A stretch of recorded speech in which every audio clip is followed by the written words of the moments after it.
ആത്മവിശ്വാസം നഷ്ടപ്പെട്ട ബിസിനസ്സുകാർ UK വിടുന്നു. പ്രൈവറ്റ് സ്കൂളുകളടക്കം സംരംഭങ്ങൾ പൂട്ടുന്നു. ബ്രിട്ടീഷ് ചരിത്രത്തിലെ ഏറ്റവും വെറുക്കപ്പെട്ട പ്രധാനമന്ത്രിയായി മാറി കീർ സ്റ്റാർമർ. ബ്രെക്സിറ്റിലൂടെ വേർപിരിഞ്ഞുവെങ്കിലും യൂറോപ്യൻ യൂണിയനെ മുറുകെ പിടിച്ച് റേച്ചൽ റീവ്സ്. EUമായിട്ടുള്ള അടുത്ത ബന്ധം UKയുടെ സാമ്പത്തിക രംഗം ഉത്തേജിപ്പിക്കുമെന്ന് ചാൻസലർ. വിമതർ ഭരണം പിടിച്ചതിന് പിന്നാലെ ആക്രമണം കടുപ്പിച്ച് ഇസ്രായേൽ സിറിയയിലെ 100ഓളം കേന്ദ്രങ്ങളിൽ ആക്രമണം നടത്തി. യുദ്ധത്തിനിടയിലും ഇന്ത്യക്കായി ഒരുമിച്ച് റഷ്യയും യുക്രൈനും. നാവികസേനയ്ക്ക് പുതിയ യുദ്ധക്കപ്പൽ. സോണിയയ്ക്കോ കോൺഗ്രസ് നേതാക്കൾക്കോ സോറസുമായി ബന്ധമില്ല.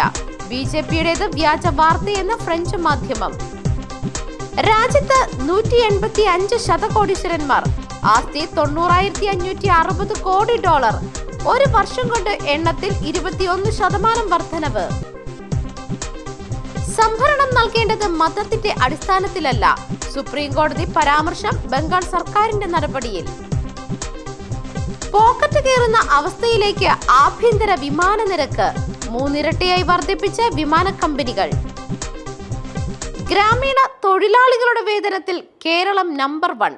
ദേശീയ ശരാശരിയേക്കാൾ മുന്നിൽ.